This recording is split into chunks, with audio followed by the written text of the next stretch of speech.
Core refers to the muscles around the middle of the body, the midsection. It involves the front, side, and muscles of the lower back as well. Today, though, I wanted to focus on the muscles on the front. They are muscles in the same way as arm muscles are muscles, and back muscles are muscles, leg muscles are muscles.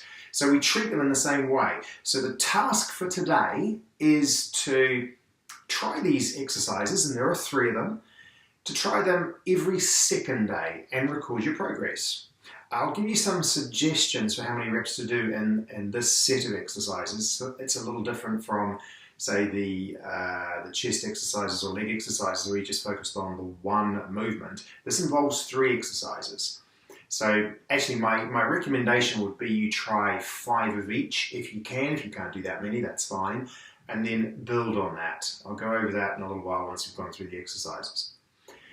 The core muscles on the front of the body, the abdominal muscles, roughly attach from the bottom of the rib cage to the top of the hip bones. And their function is to move those 2 points together, towards each other. So they involve this, a squeezing movement and a release of that movement. The muscles of the midsection do not attach to the legs, so they're not involved in either lifting the leg towards the body or in lifting the body towards the legs. They're not designed to lift your body off the ground. If you imagine a sit-up type movement, that's not recommended because the muscles involved are not strong enough to do that for anybody, to lift the entire body off the ground from lying down. In fact, as a little aside, the safest way to come up when you are lying down on your back is actually to roll to one side and use your arm, rather than to try and use your stomach muscles, which, as I say, are not strong enough to do it, or to recruit your back muscles, which also don't want to be lifting you off the ground. I'll show you that as well when we come out of 1 or 2 of these movements. So they're small movements as well. They are short, intense movements designed to strengthen the stomach muscles. The task for today, like I say, is to practice these every second day and record them, and let's set there's some progress by the end of the workshop. Okay, exercise number 1 is the crunch. It's referred to as a crunch. Yeah. So you're going to have the feet on the floor like so, knees bent. I would start off just by rocking your pelvis slowly backwards and forwards, tilting first one way, then the other.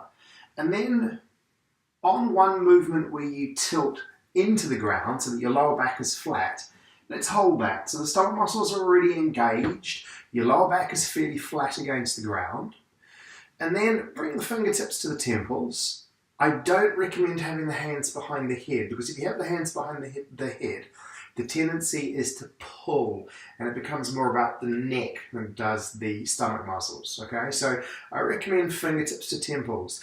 What I've done just then is simply lifted until my head and shoulders are off the ground. I can feel the tip of the shoulder blade, the very bottom part of the shoulder blade, touching the floor, but the rest of the shoulder is already off the ground, okay?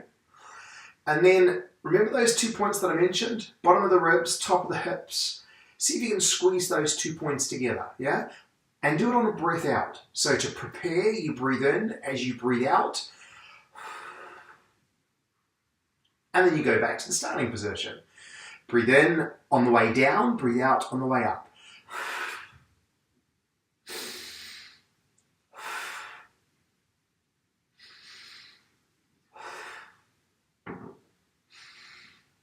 Okay, and then when you finally finish that, just take the head to the floor and you can release. Now here's what I was talking about before. I'm lying on my back.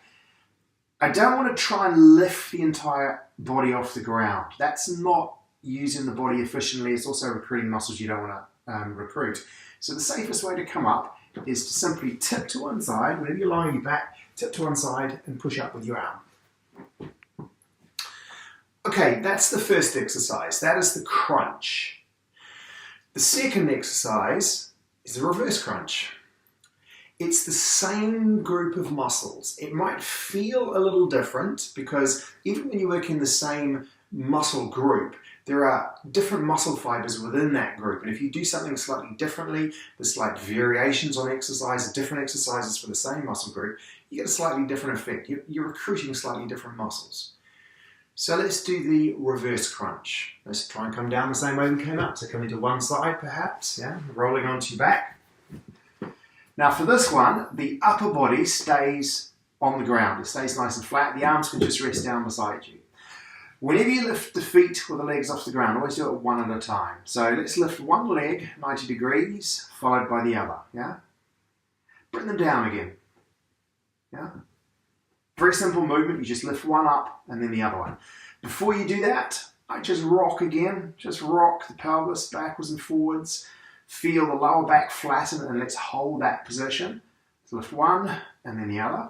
Now the reverse crunch, rather than bring the bottom of the ribs towards the hips, this time we're going to bring the bottom of the hips towards the ribs. So it's the reverse movement of what we've just done. We're not trying to throw the hips off the floor, yeah? You don't need to get this part of the body to come off the ground in the same way that in the crunch, you don't need to lift the upper body off the floor either. So it's a small curving movement. And again, you do it on the breath out. So you breathe in first, and you breathe out, and then back down, yeah? Exhale as you curl upwards. Inhale, back down. Exhale, curve up. Inhale, back down. Okay? I hesitate to do this, but I'm going to show you what not to do, okay? It's not this, yeah? You're not trying to throw the hips off the floor. You're not trying to lift up like that. You're curving the body. So it's curling towards the rib cage.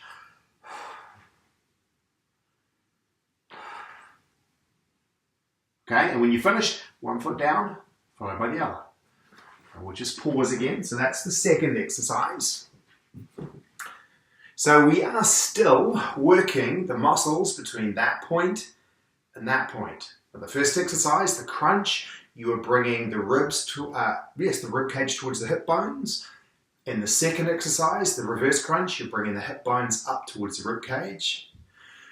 The third exercise, you put the two things together. You put the two movements together, and this is going to be the double crunch. Okay, so the two movements at the same time. So let's try it, the double crunch.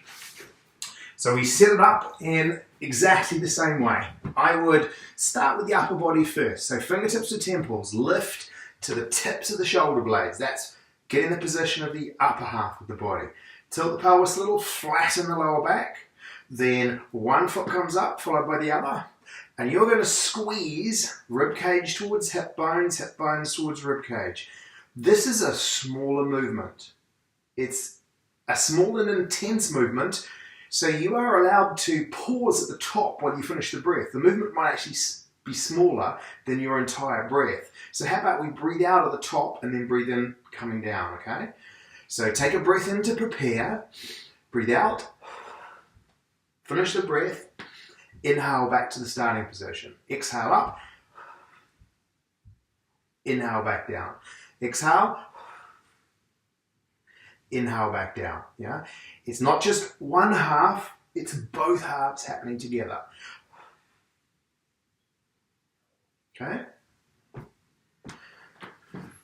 Those are the three core exercises that I'd like you to practice.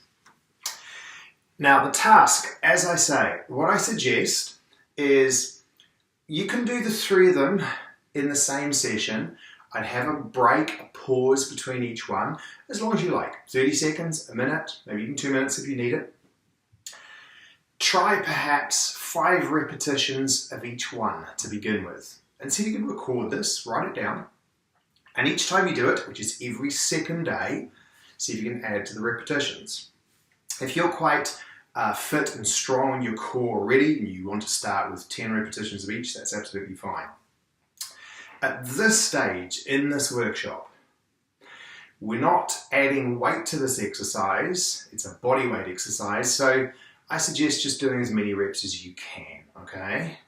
So if you can push beyond the 10, even 20, do as many as you can, but think to yourself, you are going to be doing the 3 exercises in a row, So you don't want to wipe yourself out in the first one and then not have enough for the other two. See if you can spread it out.